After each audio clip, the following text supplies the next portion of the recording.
Graça e paz, amém? Amém. Graças a Deus estamos aqui para louvar o nome do Senhor, no dia do Senhor, dia que se chama pelo seu nome. Estamos reunidos aqui para exaltar, engrandecer,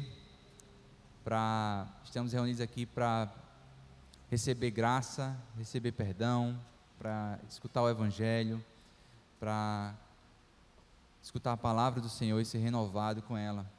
Eu queria convidar os irmãos, por favor, vamos ficar em pé. Nós vamos ler o texto de Salmo número 113, de forma alternada. Nós vamos ler o Salmo 113.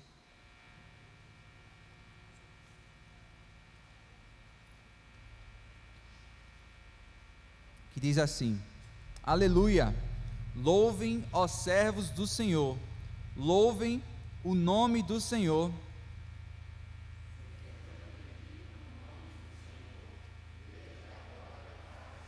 Do nascente ao poente, seja louvado o nome do Senhor.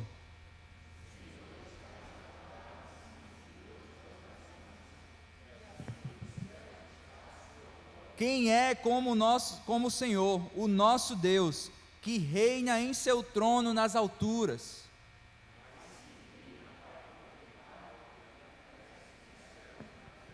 Ele levanta do pó o necessitado e ergue do lixo o pobre.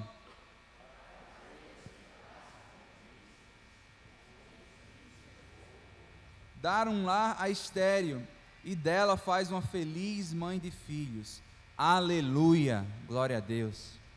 Senhor, nós te louvamos, Pai, nós te exaltamos nesse momento, nós te pedimos que o Senhor abra o nosso coração, que nós possamos aqui, Pai, louvar com um coração contrito e quebrantado, Senhor, que Teu Espírito Santo venha nos ajudar, porque nós não conseguimos sozinhos, Pai, nós só temos acesso a Ti por causa de Cristo, e esse é o nome exaltado nessa manhã aqui nesse lugar. Nós queremos Te agradecer por tudo, em nome de Jesus, amém. Vamos louvar, que nós amamos a mensagem da cruz, amém?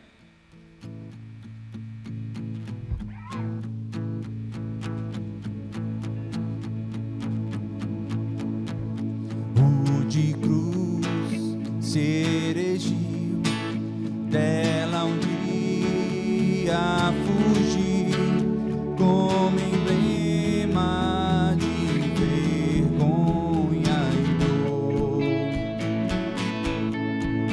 Mas eu sei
desceu desprezado.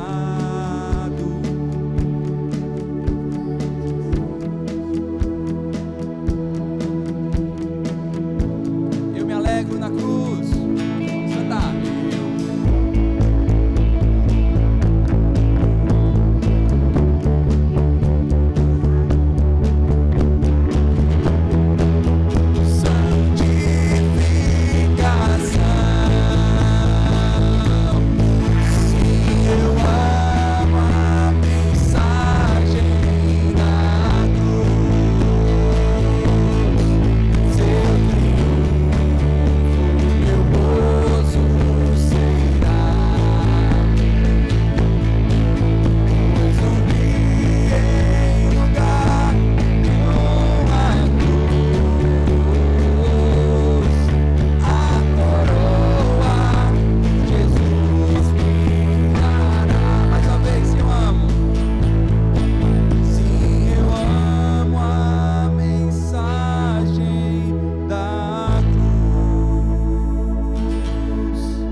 Deus é poderoso.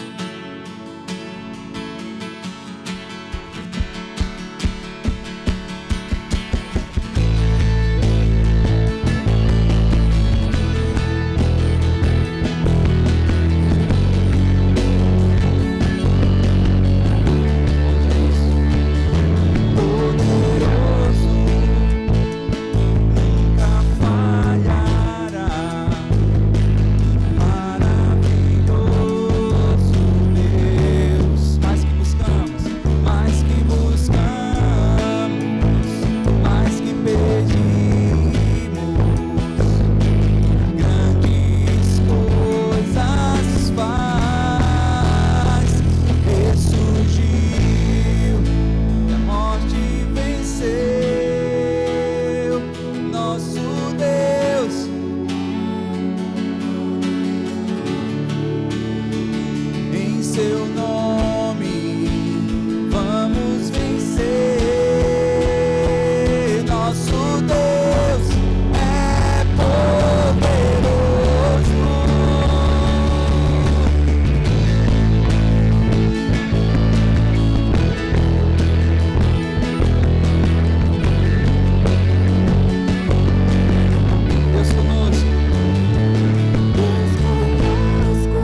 totalmente teu.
sentar no seu lugar.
Deus eterno, diante da tua gloriosa presença, os anjos declaram: Santo, Santo, Santo é o Senhor dos exércitos.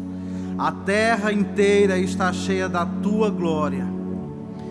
E em resposta, ó Deus, o que nós podemos dizer, assim como diz o profeta Isaías, é tão somente: ai de mim, estou perdido. Por isso, ó Deus, nessa manhã nós queremos louvar ao Senhor, queremos bendizer ao Senhor pela sua santidade. Sim, ó Deus, queremos declarar, Pai, a tua gloriosa santidade. Mas ao mesmo tempo, ó Deus, precisamos confessar o quanto temos pecado contra o Senhor, nosso Deus. Precisamos confessar ao Senhor o quanto temos transgredido a sua lei. Ó Pai, primeiramente nós queremos confessar ao Senhor que não temos perseverado no serviço cristão da forma como o Senhor espera de nós. Tu sabes, ó Deus, quantos de nós inscreveram seus nomes no rol desta igreja local, mas nunca se dispuseram a trabalhar arduamente pelo seu progresso. Tu sabes, ó Deus, quantos de nós estão ativamente envolvidos com as atividades dessa igreja local, mas ao mesmo tempo vivemos sem integridade diante do Senhor e diante dos homens. E tu sabes também, ó Deus, quantos de nós estão acometidos de grave enfermidade espiritual, de forma que já não são capazes de frutificar em teu reino. Por isso, ó Pai, pedimos que o Senhor nos socorra nessa manhã. Perdoa-nos, ó Pai, faça da nossa igreja um exército forte, um exército pronto para o bom combate da fé. Pai Celestial, nessa manhã nós também queremos reconhecer que verdadeiramente temos abandonado o nosso primeiro amor.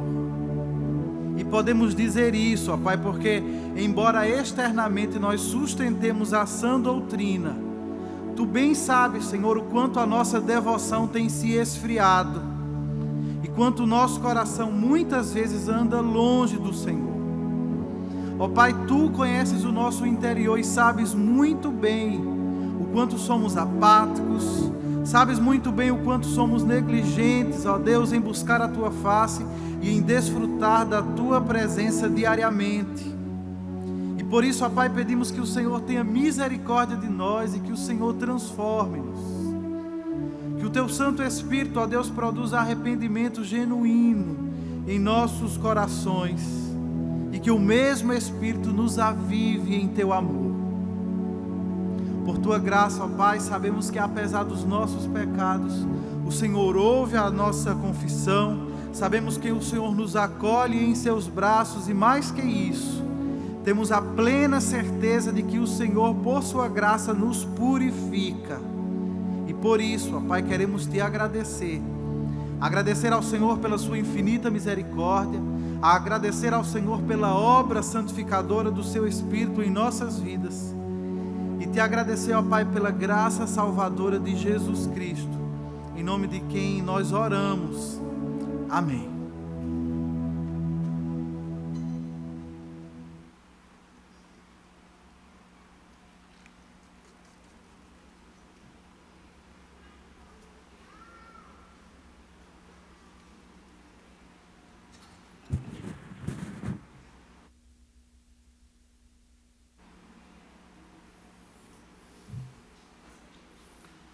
Graça e paz, meus irmãos.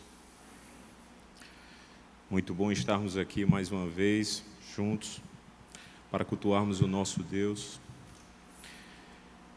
Temos alguns avisos a dar para a igreja, e eu pediria a vocês que vocês estivessem bem atentos, por favor. A nossa escola bíblica dominical, como já foi nos avisado no último culto, no domingo, ela está sendo retomada hoje, e isso é um motivo que deve alegrar muito os nossos corações. Nós sabemos o quanto temos sido profundamente abençoados com os ensinos que temos tido aqui, e eu espero que todos nós tenhamos nos programado para podermos viver hoje um momento de aprendizado. Teremos então duas turmas, a turma de adolescentes e também a turma de jovens e adultos. Então, ao término do culto, eu espero que você tenha o desejo de permanecer e poder usufruir então conosco. Temos também um outro aviso importante, que é com relação à nossa reunião e um treinamento que ocorrerá com a equipe de projeção, todos os que fazem parte, bem como aqueles que desejam fazer parte desse time, né? Próximo sábado, então, às 9h, nós estaremos iniciando essa reunião, esse treinamento, e eu espero que aqueles que desejam possam estar se programando, então, para estar conosco também no sábado que vem. Temos também um aviso importante que foi nos trazido aqui no domingo passado, mas que a gente precisa lembrar também. Nós, como membros, precisamos atualizar os nossos cadastros no Eclésia, que é o sistema. Então, lembrando a vocês novamente que assim que puderem, o façam. Está nos sendo solicitado uma foto que a gente possa estar colocando, então tira aquele selfie ou uma foto que você deseja e inclua lá, tá bom? Vamos então, eu convido a igreja a fechar os olhos, curvar as nossas cabeças, para que a gente possa estar tendo mais um momento em oração. Santo Deus, que é dono de toda a eternidade, os céus, a terra e todas as suas riquezas, Senhor, declaram a tua glória. Tudo que existe no universo é parte do teu templo e obra da tua perfeita criação. E como é bom sabermos que a tua presença enche tudo isso, Senhor, toda essa imensidão, assim como preenche nossas almas e nossas vidas. Louvado seja o teu santo nome para todo sempre. Queremos colocar diante de ti a tua igreja, que está aqui para te adorar, para te louvar, mas também para te agradecer por tudo que tem sido para nós e por tuas dádivas que são preciosas para nossas vidas.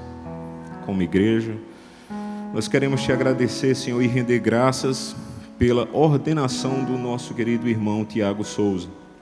Sabemos o quanto ele e sua família desejavam esse momento e estamos felizes por ele, Senhor. Que o Senhor o fortaleça todos os dias em seu ministério e que eles continuem sendo bênçãos tuas, Senhor, para a igreja da Vila da Graça, bem como toda Joinville. Também, Senhor, te agradecemos pela reforma da parte de baixo do prédio da administração da nossa igreja.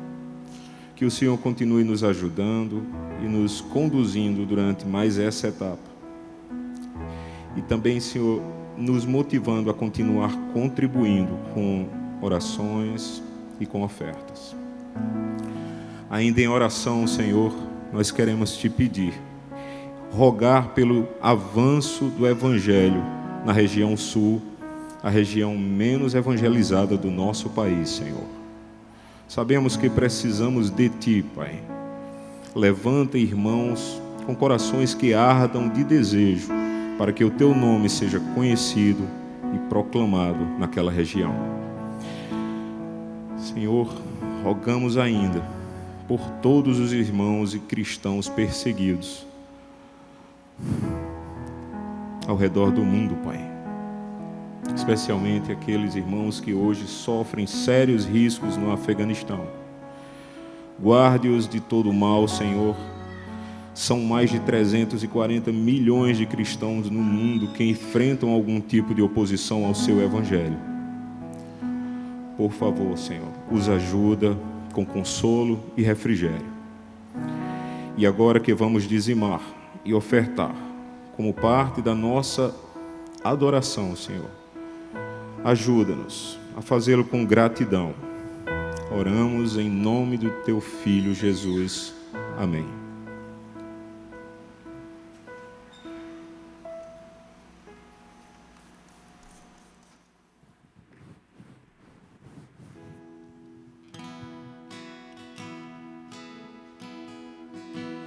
Poderoso Deus, Rei eterno, soberano e forte Tu és, acima de todos estás.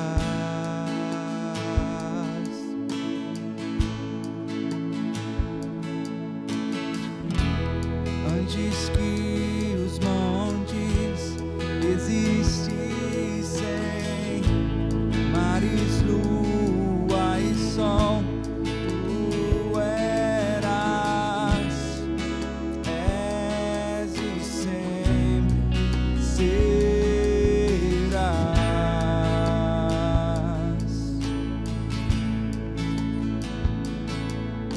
O inferno e a morte Ele venceu, na cruz o seu sangue verteu, nos fez seu povo vencedor. Pode existir um Salvador, a nossa esperança está em Ti. Cordeiro Santo, és força pra seguir, és paz, consolo e abrigo, és vencedor. Quem pode resistir o Salvador? A nossa esperança está em Ti. Cordeiro Santo, és força pra seguir, és paz, consolo, abrigo, és vencedor.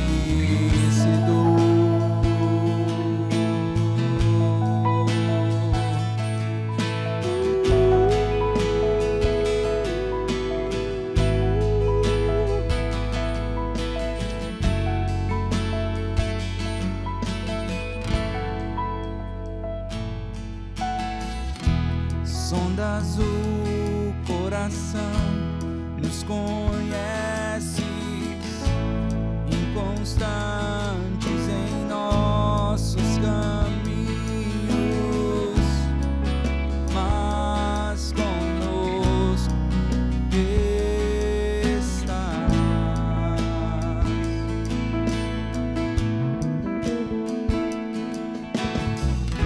Em meio às tribulações e afligidos, em partes de espaços ou vales,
Queridos irmãos, graça e paz. Amém? Eu convido as crianças de 2 a 10 que possam ir para as suas salas.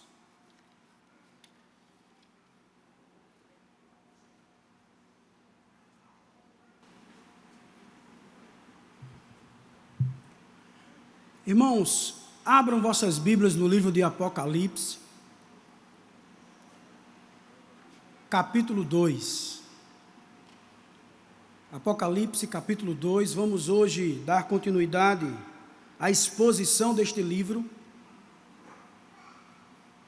iniciando a palavra do nosso Deus, as cartas, melhorar as igrejas. E hoje nós vamos estudar um pouco sobre a carta à igreja de Éfeso.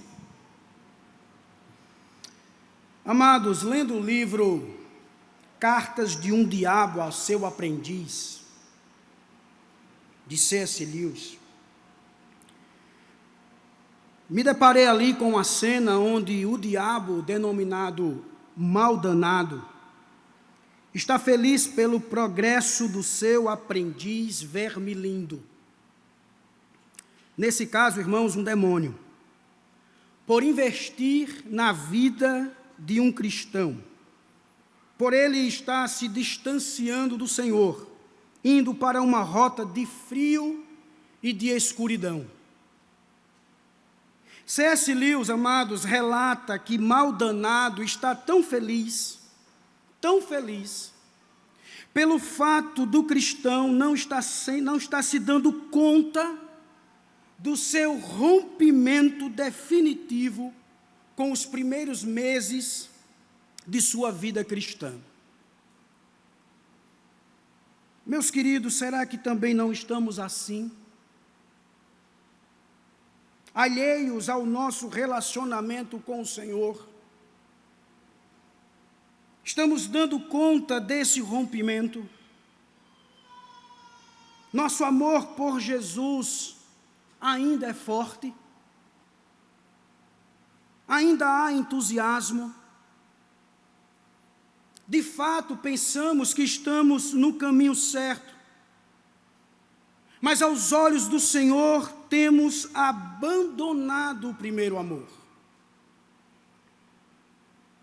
Lembremos-nos, a única coisa que importa aos nossos adversários é quanto mais estivermos afastados de Deus, melhor será.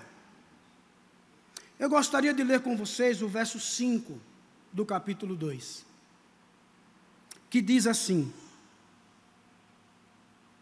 lembre-se de onde caiu, arrependa-se e pratique as obras que praticava no princípio. Se não se arrepender, virei a você e tirarei o seu candelabro do lugar dele. Vamos orar? Pai de amor e de imensa bondade, é com temor e tremor que estamos diante de Ti.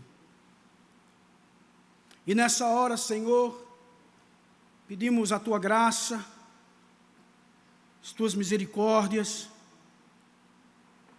para que iremos ouvir nesta manhã. Nos ajude, Pai bendito,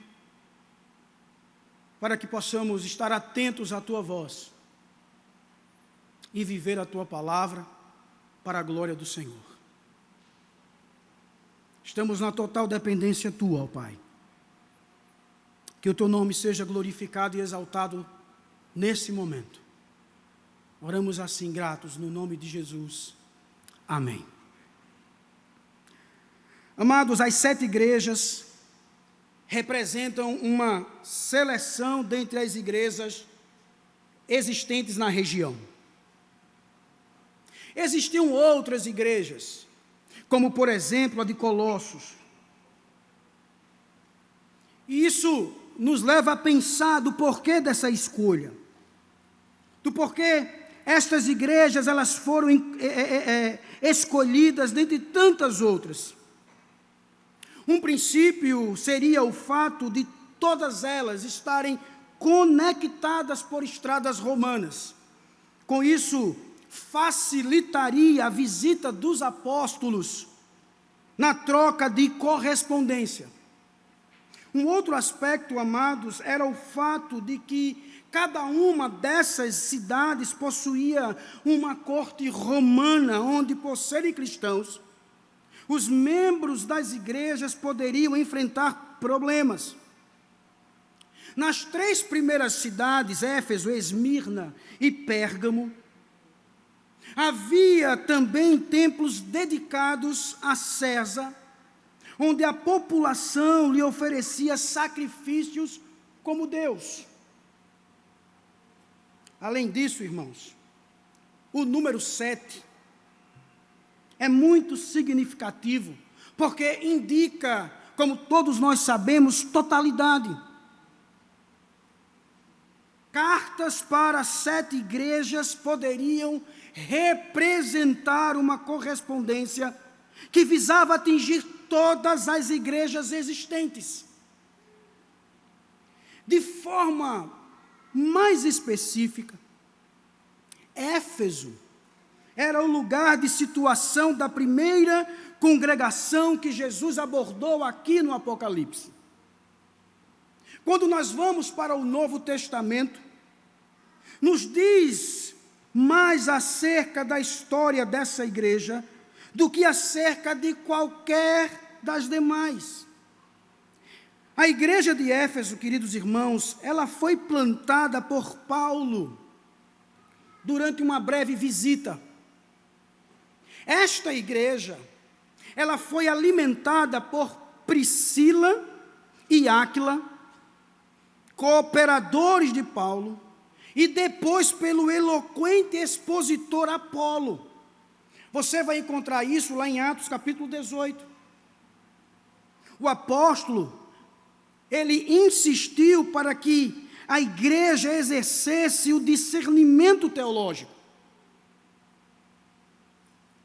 Na carta de Paulo aos Efésios, capítulo 5, verso 6, ele diz: ninguém vos engane com palavras vãs. Então, um comentarista nos diz, ele nos informa que a igreja de Éfeso tinha mais de 40 anos quando Jesus ditou esta carta. Com isso, se constata, meus amados, que outra geração havia surgido. Já não era mais aquela geração que havia iniciado com o apóstolo Paulo. Os filhos não experimentavam o entusiasmo intenso dos seus pais. Aquela espontaneidade, aquele ardor do primeiro contato com o Evangelho não existia mais.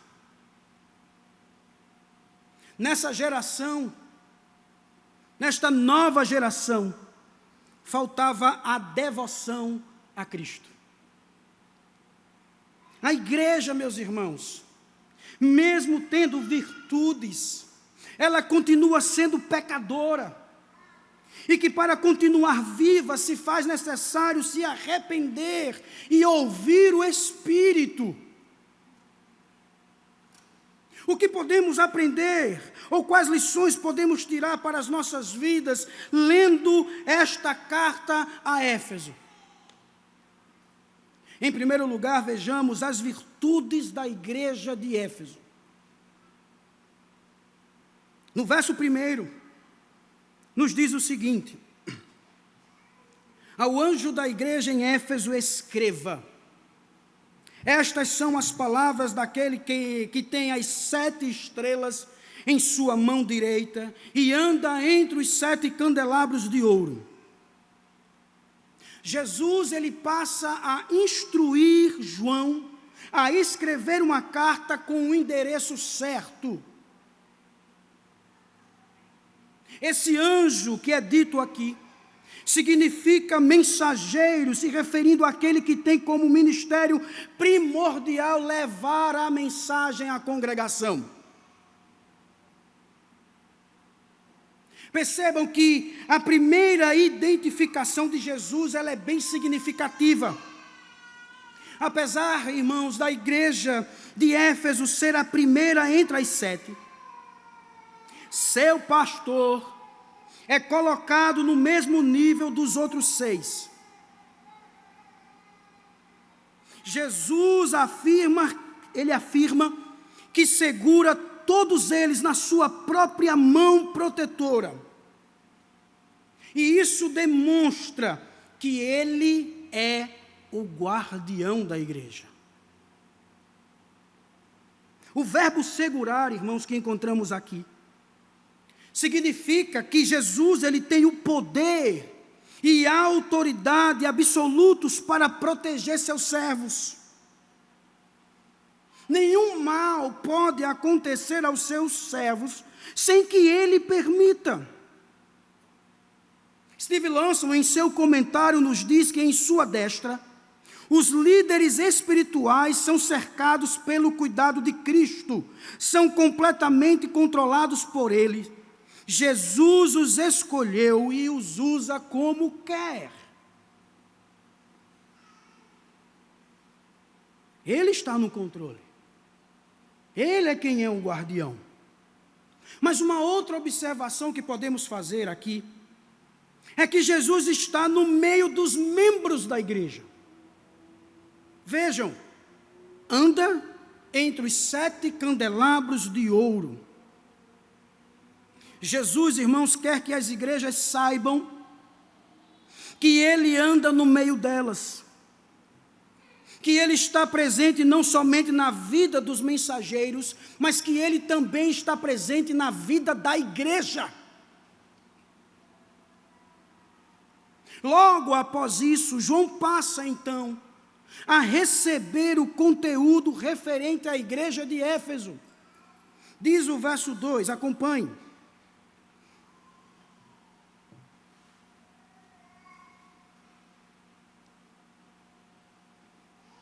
Conheço as suas obras, o seu trabalho árduo e a sua perseverança.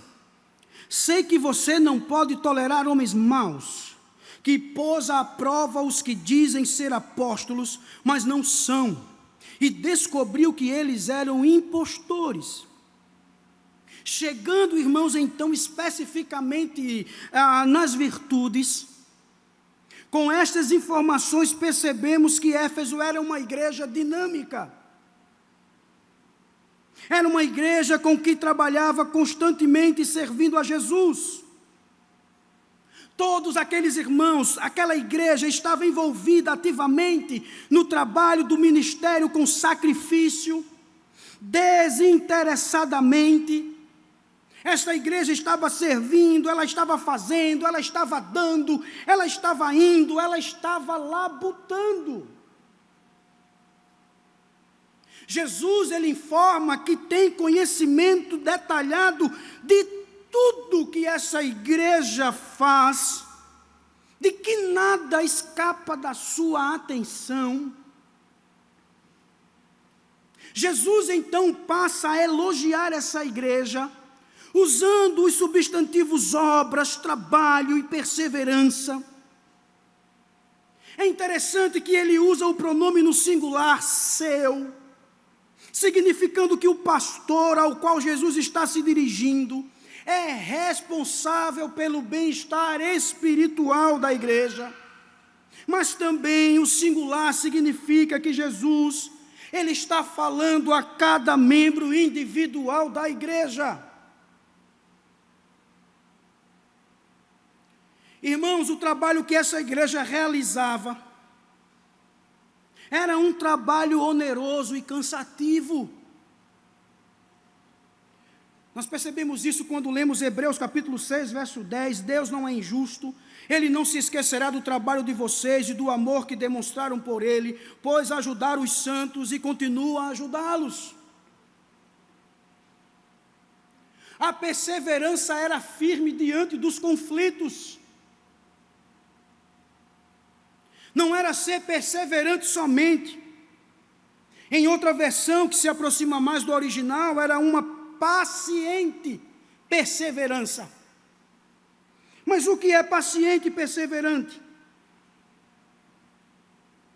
Um comentarista nos diz que é uma qualidade interior,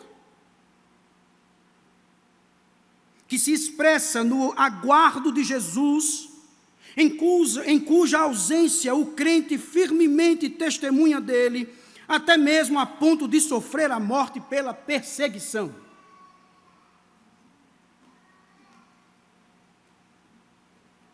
Eles eram pacientes na perseverança. Outra informação aqui, irmãos, é que esta igreja, ela não suportava homens maus, ou seja, ela não dava espaço ao mal e àqueles que praticavam.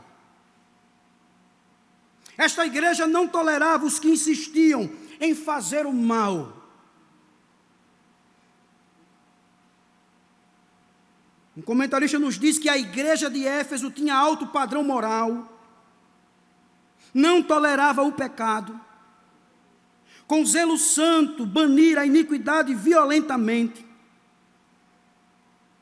Moralidade era preto no branco, sem nenhuma área cinzenta. Nada. Amados, Éfeso não era um clube. A igreja de Éfeso não era um clube. Não pareciam santos no domingo, agindo como ímpios na segunda-feira. Eram santos sempre. Mas aí o verso 3 enfatiza o argumento que acabou de ser apresentado no verso 2, que diz assim: você tem perseverado e suportado sofrimentos por causa do meu nome e não tem desfalecido. Nós vimos que Jesus elogiou esta igreja por suas obras, por seu labor, pela sua perseverança. O teste para saber se a doutrina era falsa e a denúncia dos mestres infiltrados como mentirosos. Jesus, irmãos, agora resume, elogiando-os pela perseverança que demonstraram a suportar dificuldades por causa do seu nome. Mesmo esta igreja sendo atacada pelas suas convicções, era uma igreja que não recuava. Eles se mantiveram firmes. Vocês verão, infelizmente, Pérgamo e Tiatira foram igrejas totalmente diferentes. Elas não expulsaram os intrusos. Elas abraçaram. Nós veremos isso mais na frente. Mas o que podemos tirar de ensinamentos aqui, irmãos? Em primeiro lugar, devemos ser gratos a Deus pelos pastores que Ele tem dado. São homens piedosos que cuidam de fato da vida espiritual da igreja. Eles foram comissionados pelo Senhor em cuidar do seu povo. Esses pastores, eles têm a consciência que são completamente controlados por Jesus. E que se eles, irmãos, estão aqui nesta igreja, pastoreando esta igreja, é por vontade e escolha exclusivamente de Deus. Por isso que nós devemos louvar, por isso que nós devemos orar diariamente pelos nossos pastores, porque, meus queridos, a responsabilidade é grande diante de Cristo. Mas que também sejamos gratos a Deus pelos presbíteros que governam esta igreja, pelos diáconos que servem a esta igreja, pelos líderes de cada sociedade, irmãos, que se dedicam em ensinar e conduzir o povo. Nós devemos louvar a Deus porque são homens e são mulheres que também são responsáveis diante de Deus.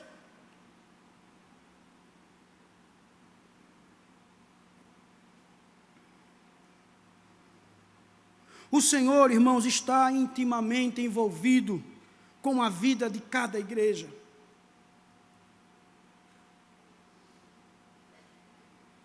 O Senhor, Ele anda pelos corredores, O Senhor examina cada espaço. O Senhor está em cada reunião, seja do conselho ou das crianças. Ele está ali, naquele lugar. Não há, irmãos, segredos para o Senhor. Jesus, Ele inspeciona, Ele mede, Ele avalia, Ele observa a condição espiritual de cada rebanho. O olhar do Senhor sempre está vigilante. Devemos entender também, irmãos, que a igreja não é um esporte, que a igreja não é um lugar de entretenimento.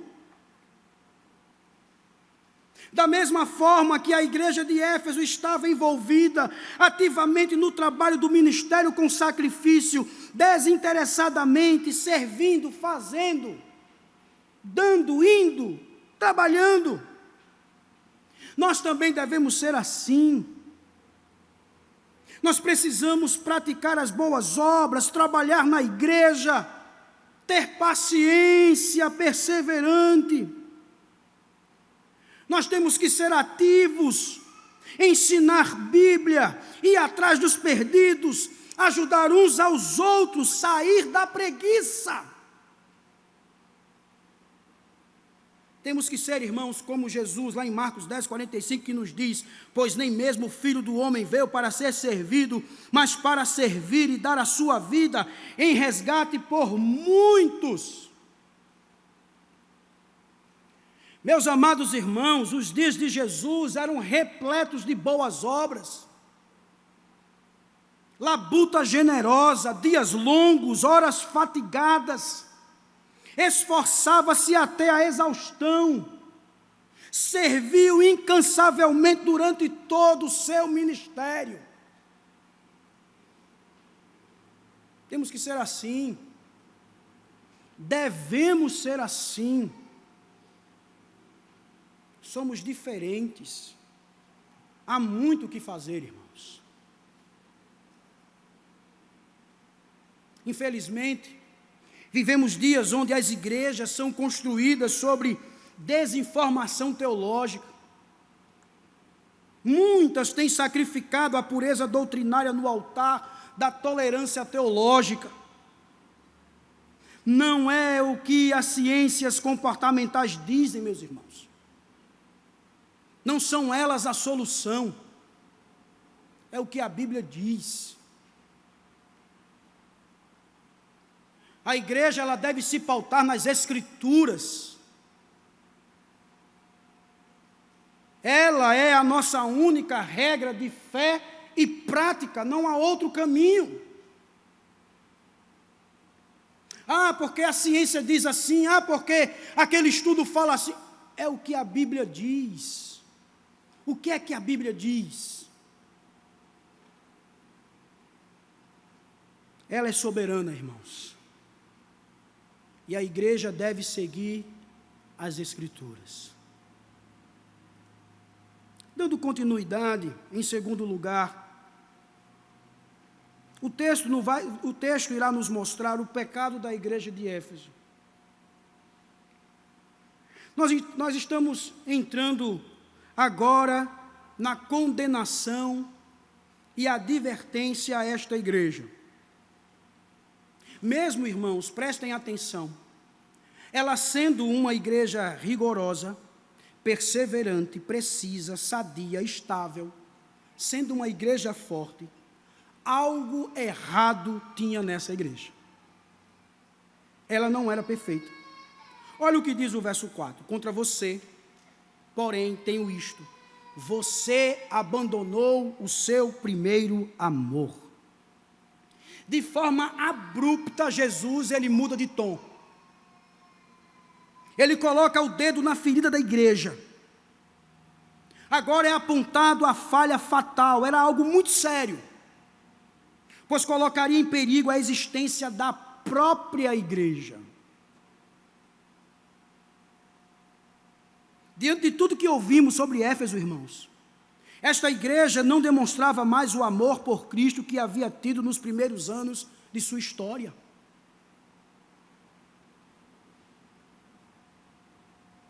Mas nós precisamos entender algo aqui. Um comentarista nos diz o seguinte, que quando Jesus diz que os efésios haviam perdido o seu primeiro amor, ele não está dizendo que os efésios estavam vivendo e trabalhando sem amor por Deus ou pelos seus próximos. Não. Jesus está informando que esta igreja, ela abandonou o que tiveram logo depois da conversão.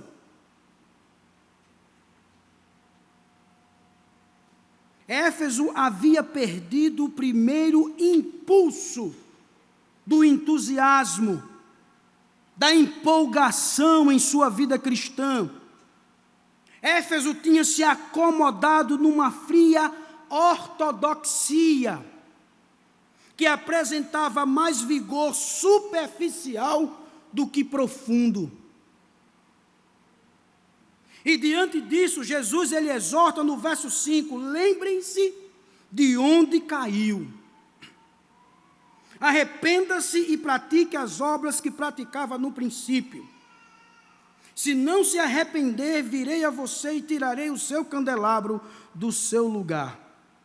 Basicamente, amados, Jesus ele está dizendo aqui, lembrem-se de quando aceitou a Jesus. Lembrem-se deste dia, do dia em que vocês aceitaram a Jesus. Mas nós precisamos entender algumas coisas aqui, irmãos, neste verso. É que os tempos verbais, dos verbos gregos aqui, eles se destacam para enfatizar as ações sucessivas dos efésios.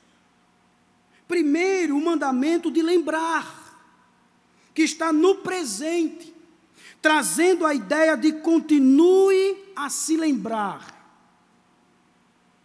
Segundo, o verbo caiu, indicando que muito tempo havia se passado desde o início do declínio. Em terceiro, a ordem de se arrepender, que está aqui no auristo, indicando uma ação única, que deve ser feita de uma vez por todas. Eles devem se arrepender. Este arrependimento, irmãos, deveria acompanhar o ritmo de sua decisão de trabalhar com o mesmo entusiasmo manifestado anteriormente. Vemos aqui a ameaça, irei. Apesar, irmãos, de traduzida no tempo futuro, na verdade, está no presente, indicando uma ação imediata. E quando Jesus fala sobre o remover, o verbo removerei, indica que a ameaça não é apenas uma possibilidade, mas é uma certeza caso eles não se arrependam. Se não se arrepender, ele vem e removerá. O Senhor, irmãos, não só aponta os erros desta igreja, mas mostra como pode ser corrigido. Percebam que o Senhor, ele passa a instruir, ele passa a restaurar essa igreja. Quando ele diz, pratique as boas obras que praticava no princípio, ele não está pensando nas obras que os efésios vinham fazendo, mas nas obras em amor por Cristo.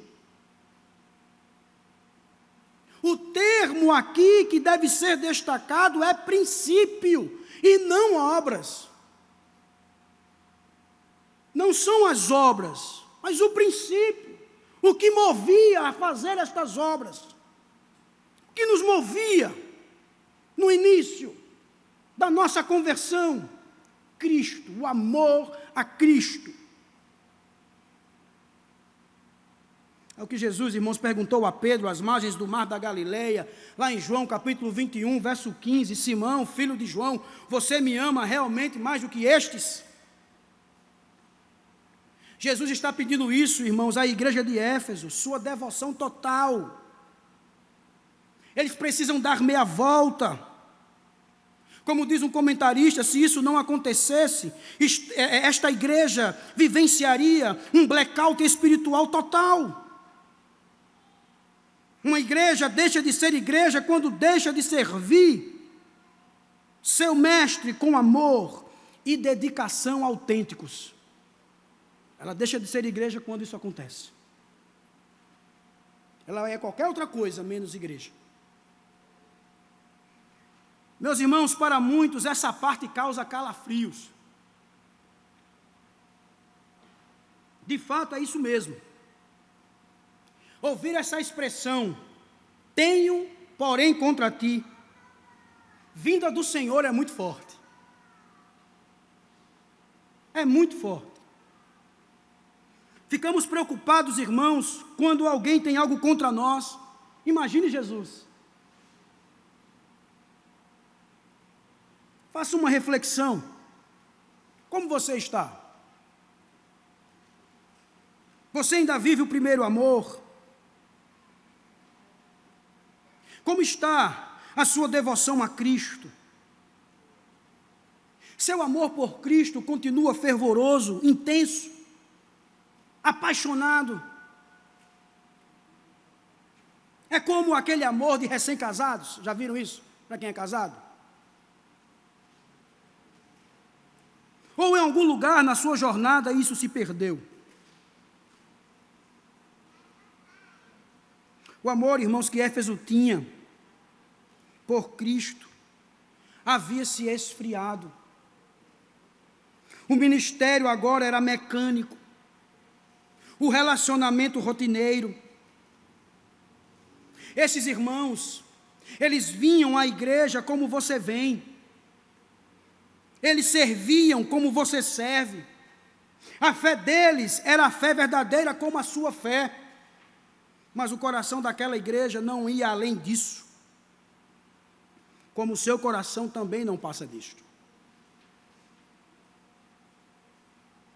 Já parou para refletir que temos muitas atividades por Cristo, mas pouca intimidade com Ele? Fazemos muita coisa, mas esquecemos de ter intimidade com Jesus. O coração, irmãos, está vazio. E olhe, que isto aqui não aconteceu de repente, tá? Isto foi gradual. Maldonado estava feliz com o dia a dia do crente, irmãos. Para Maldonado, o que importava era que o crente viesse manter os hábitos exteriores de cristão, mas que o estado espiritual dele continuasse frio diante do Senhor. Imagine seu cônjuge, com o passar dos anos, chegando para você e dizendo: olha, eu não amo mais você, mas nada vai mudar. Continuarei aqui, ajudando na educação dos filhos, sustentando a casa, dormindo com você, mas olhe, eu não a amo ou eu não o amo mais. Não amo mais você. Está bem assim? Como é que você ficaria? Ficaria arrasado, irmãos. Arrasado. Basicamente é isso quando se perde o primeiro amor. Você está vindo à igreja, servindo e testemunhando, mas não ama Jesus. Jesus, irmãos, Ele quer relacionamento. Jesus não quer uma representação. Jesus quer relacionamento. Jesus quer intimidade.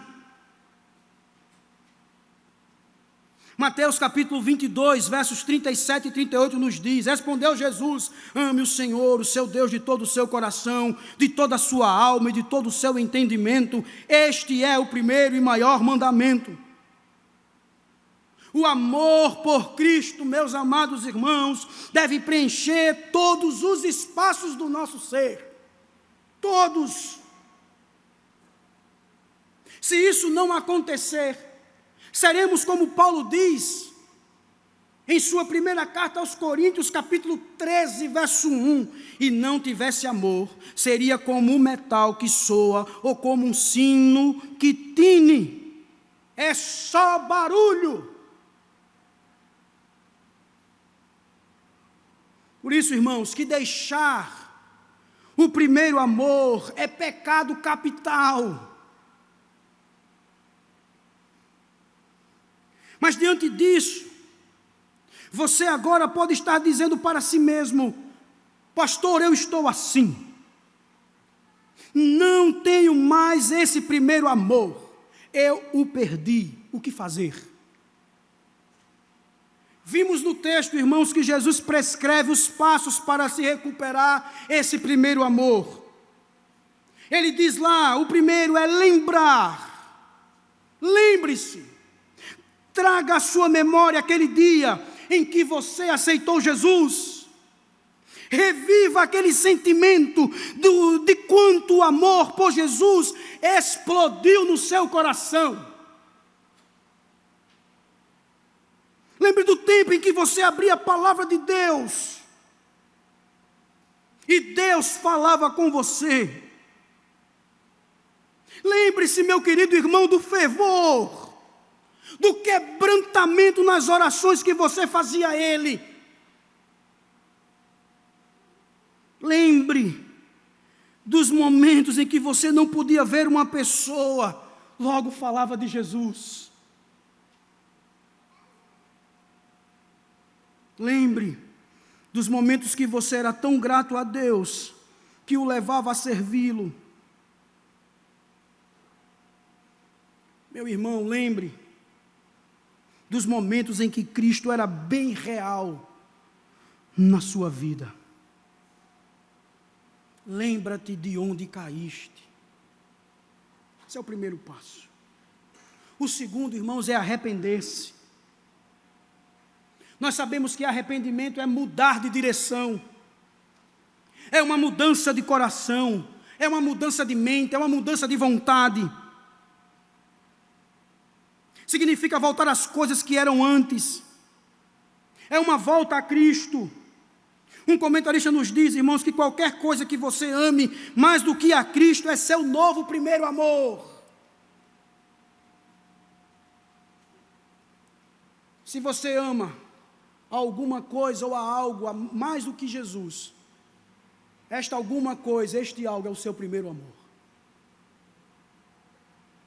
Arrependa-se, mude sua vida, tome nova direção, volte o coração para Jesus, siga a recomendação de Tiago, capítulo 4, verso 8, aproxime-se de Deus e Ele se aproximará de vocês.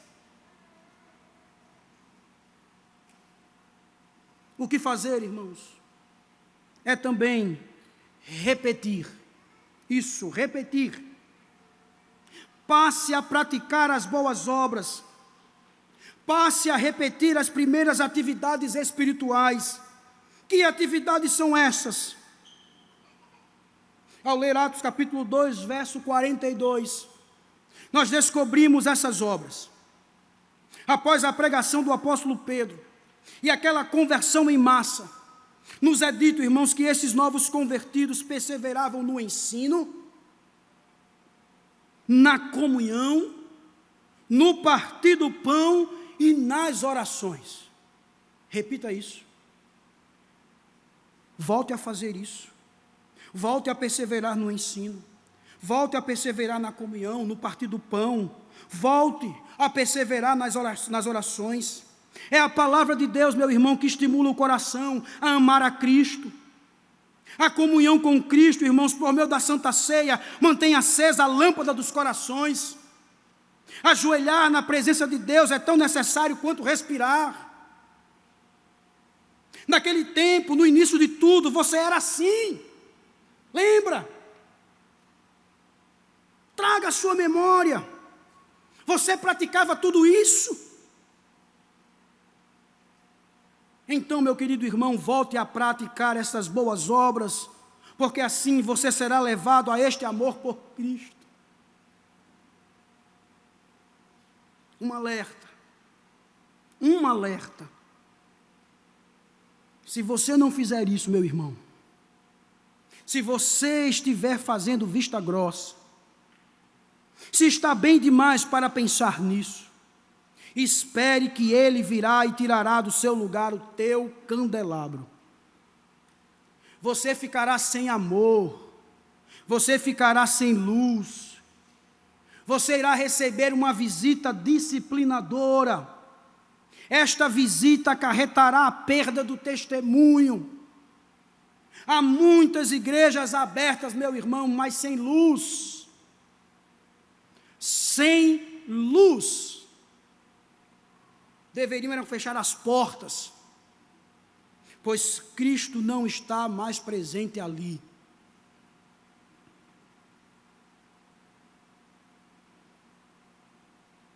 Lembre-se, meu irmão, de onde você caiu. Arrependa-se. Pratique aquilo que você praticava no início da sua conversão. Em terceiro e último lugar, irmãos, chegamos agora à promessa à igreja de Éfeso.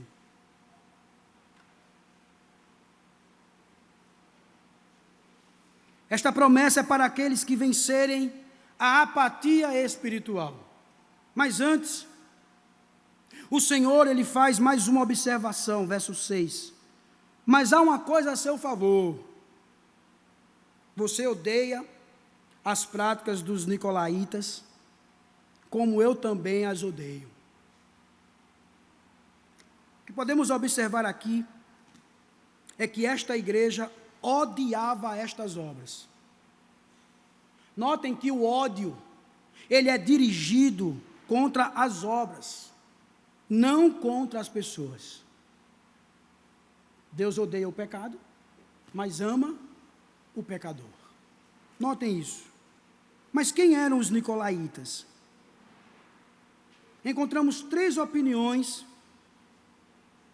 são conjecturas, já que os detalhes em Apocalipse são escassos com relação a este grupo. Mas um comentarista nos diz o seguinte: a primeira, poderiam ser seguidores de Nicolau, um prosélito apontado como diácono, lá em Atos capítulo 6, verso 5. Uma outra linha, uma seita gnóstica, que tentava se infiltrar nas igrejas. E uma última linha, eram aqueles que seguiam os ensinamentos dos apóstolos falsos e de Balaão.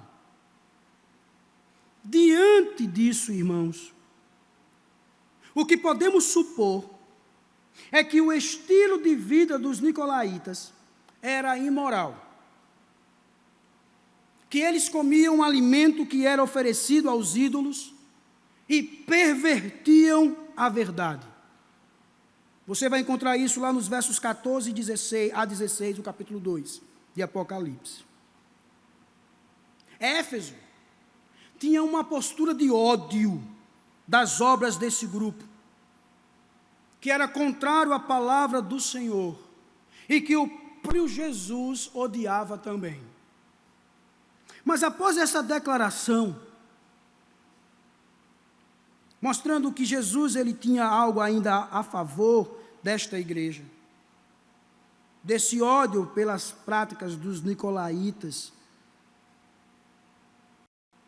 o Senhor, irmãos, ele finaliza a sua palavra a Éfeso dizendo no verso 7: aquele que tem ouvidos ouça o que o Espírito diz às igrejas. Ao vencedor darei o direito de comer da árvore da vida, que está no paraíso de Deus.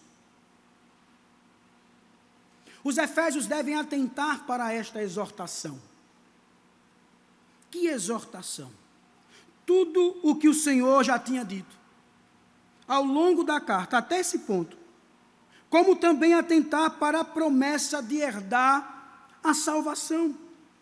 A frase, amados, quem tem ouvidos ouça o que o Espírito diz às igrejas, ela ocorre em todas as 7 cartas, e que foi usada pelo próprio Jesus em Mateus capítulo 13, como também foi usada em Isaías capítulo 6, Jeremias capítulo 5 e Ezequiel capítulo 3. Mas focando aqui, essa expressão precede uma promessa, como também segue uma promessa.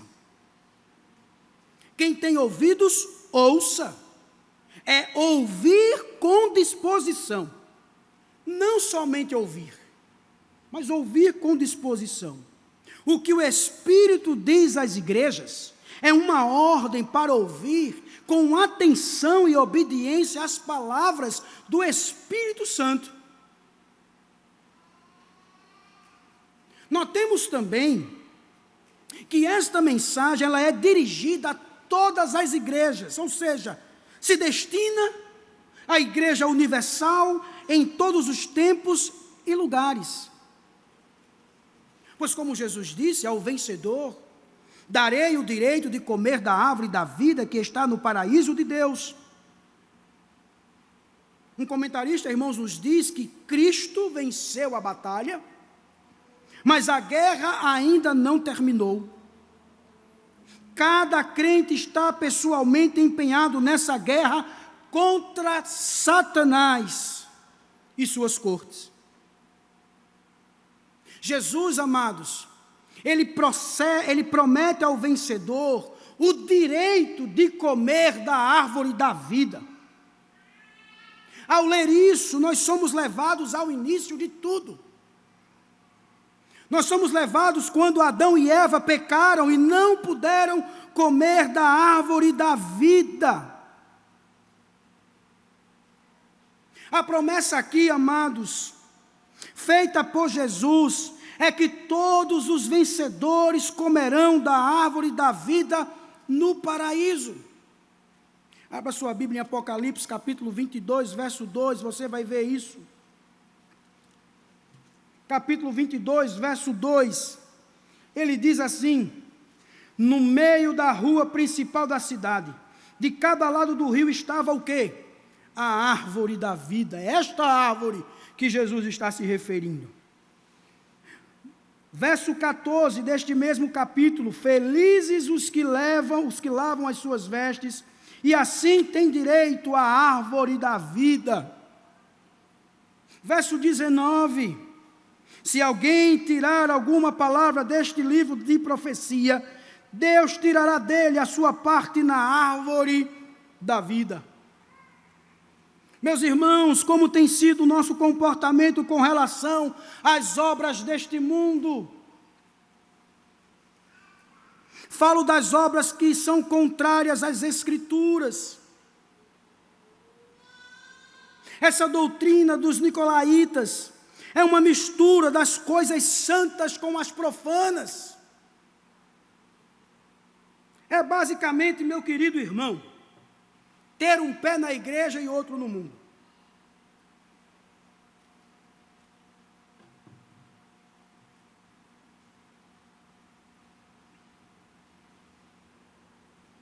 Há muitos nicolaítas dentro da igreja que pervertem a graça de Deus. Você tem sido radical ou permissivo? Você tem enfrentado o problema da assimilação de valores não cristãos? Ou tem feito vista grossa? Tem nada não. Está tudo bem. É coisa pequena. Deus deixa passar. Irmãos, devemos estar atentos quando João adverte. Lá em 1 João capítulo 2, verso 15. Não amem o mundo nem o que nele há. Se alguém amar o mundo, o amor do Pai não está nele. Tenhamos ódio, irmãos, de toda obra que leva à imoralidade e à idolatria. Tiago, ele também nos exorta, na sua carta, capítulo 4, verso 4, que diz: vocês não sabem que a amizade com o mundo é inimizade com Deus? Vocês não sabem que a amizade com o mundo é inimizade com Deus? Quem quer ser amigo do mundo faz-se inimigo de Deus. Não se envolva com essas obras, mas tenha ódio delas. Da mesma forma, Jesus tem ódio dessas obras. A carta à igreja de Pérgamo irá nos ensinar sobre isso, irmãos. Nós veremos a palavra do Senhor contra esta igreja. Por esta igreja, a igreja de Pérgamo, terá abraçado as obras dos nicolaítas, de Balaão. Não amem o mundo, nem o que nele há. Jesus, ele está constantemente nos alertando. Domingo após domingo, somos levados a retornar ao caminho certo.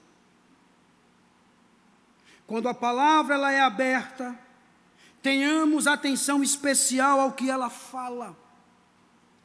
Ouçamos a voz do Senhor de forma cuidadosa, pois as verdades que Ele traz é de grande importância. Ouçamos sempre, meus irmãos, o que o Espírito diz às igrejas. O próprio João, em sua primeira carta, capítulo 5, verso 5, ele nos diz: quem é que vence o mundo? Somente aquele que crê que Jesus é o Filho de Deus. Todos os que receberam a Cristo compartilham de sua vitória sobre o pecado, sobre Satanás, sobre a morte. Como diz o apóstolo Paulo em Filipenses capítulo 1, verso 6, estou convencido de que aquele que começou a boa obra em vocês vai completá-la até o dia de Cristo Jesus. Todos, irmãos, os verdadeiros crentes vencerão em virtude do ministério perseverante do Espírito Santo. Lembrem-se que Cristo, que é o acesso à árvore da vida, ele é recobrado. Deus, irmãos, ele nos livrou quando proibiu os nossos pais, Adão e Eva, em pecado, comerem da árvore da vida. Deus, ele foi misericordioso ali, pois se eles tivessem comido, viveriam eternamente em pecado. Está lá, Gênesis capítulo 3, verso 22. Mas o que é mais glorioso, irmãos, ao ler a carta do Senhor a Éfeso, é que em Cristo, este acesso a comer da árvore da vida, ele é liberado. Como diz um comentarista, em Gênesis, o paraíso é perdido, e em Apocalipse ele é recuperado. A árvore da vida torna-se, meus irmãos, o suporte para a história da redenção revelada na Escritura. Satisfação, força e salvação pertencem ao vencedor. Por isso que eu digo a você hoje, lute. Lute contra o pecado. Lute contra o diabo. Contra todo o seu domínio. E em seu amor por Cristo, persevere até o fim. Por quê? Porque ao vencedor, ele dará o direito de comer da árvore da vida que está no paraíso de Deus. Amados irmãos, para mal danado, a única coisa que importava era afastar o cristão do Senhor. O objetivo era levar o cristão para longe da luz, levá-lo para o nada. Mas quando o cristão, ele passa a ler o grande livro, passa um bom tempo a sós no velho moinho, e passa a caminhar no campo, a derrota de mal danado é decretada.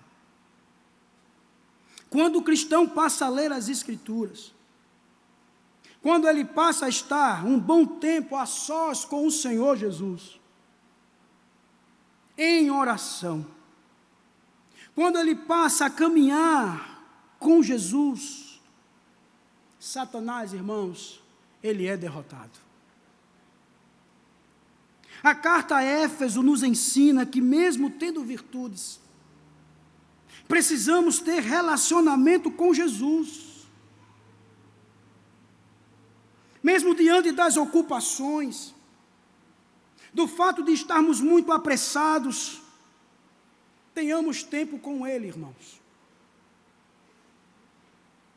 Que hoje nós possamos dar um grande passo, que agora possamos dar um grande passo, lembrar como era o nosso relacionamento com Jesus. Como era bom o nosso primeiro amor, irmãos. Resgatemos esse primeiro amor. É preciso ter um amor apegado a Jesus, que nos leve à comunhão com Ele e à prática de uma vida realmente transformada. Aquele que tem ouvidos, ouça o que o Espírito diz à igreja. Feche seus olhos, curve a sua cabeça, ore ao Senhor. Mesmo você tendo virtudes, mesmo você servindo, trabalhando,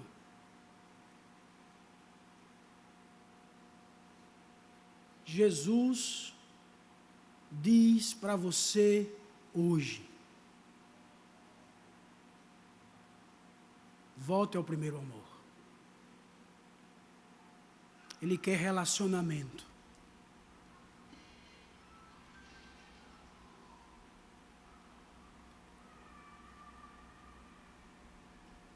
Ele quer comunhão. Ele quer a prática de uma vida realmente transformada.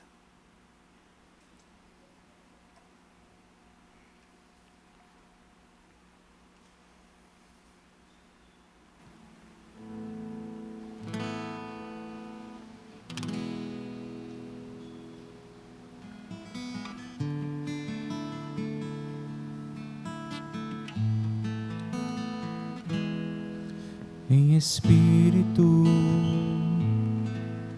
em verdade, fiquemos de pé, te adoramos,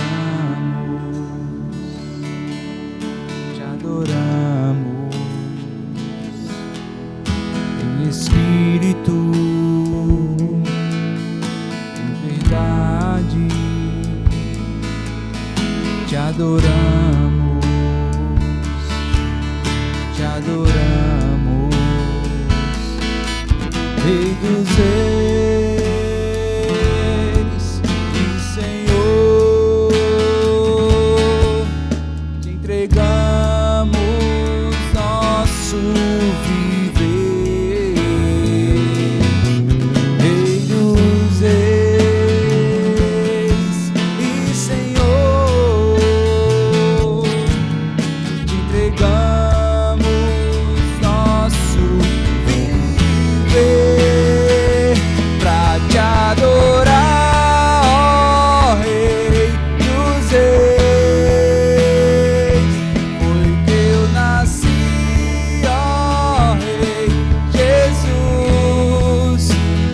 prazer é te louvar, meu prazer é estar nos atos do Senhor, meu prazer é viver na casa de Deus, onde flui o amor.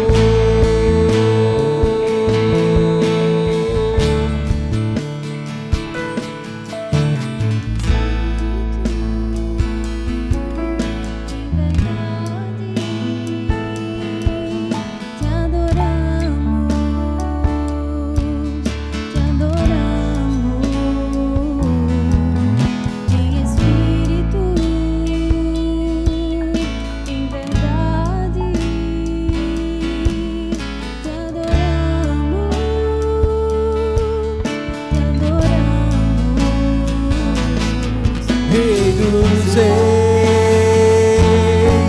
e Senhor, te entregamos nosso viver. Rei dos reis e Senhor, nós te entregamos nosso viver pra te adorar, ó Rei dos reis. Foi que eu nasci, ó Rei Jesus. Meu prazer é te louvar nos atos do Senhor. Meu prazer é viver na casa de Deus, onde flui o amor,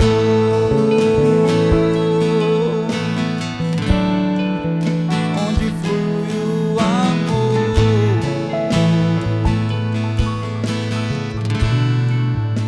onde flui o amor. Senhor, nós queremos te adorar. Nós queremos te louvar, ó Deus, em espírito e em verdade. Louvamos a ti, ó Deus, pela palavra que ouvimos nesse momento.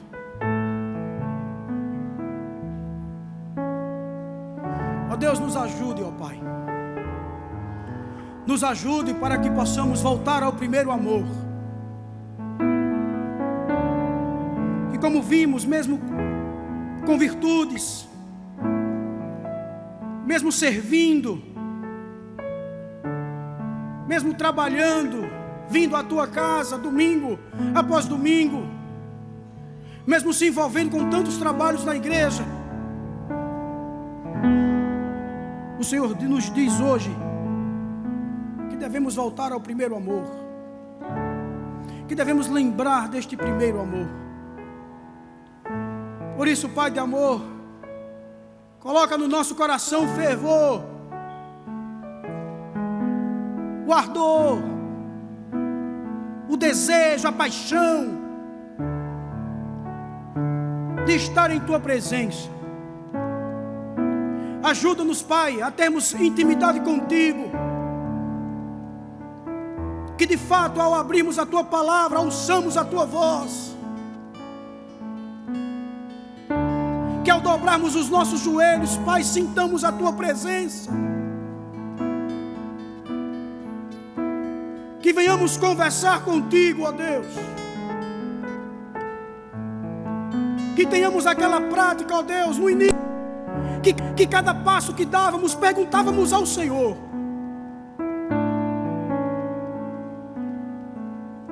Deus, nos ajude. Temos feito tanto para ti, ó Pai, mas o Senhor diz para nós: contra ti eu tenho, é que tu perdeu a prática do primeiro amor. Meu Deus, nos dê força, nos restaure, porque o Senhor promete que para o vencedor dará o direito de comer da árvore da vida. Que nós possamos, ó Deus, nos agarrar nesta promessa. Que possamos nos arrepender e passar a repetir aquelas práticas quando nós fomos alcançados pelo Espírito Santo. Obrigado, ó Deus, pelo culto que prestamos a Ti. Obrigado pelos irmãos que cantaram, que tocaram. Obrigado, Senhor, pelas orações. Continua conosco, ó Pai. Continua falando aos nossos corações.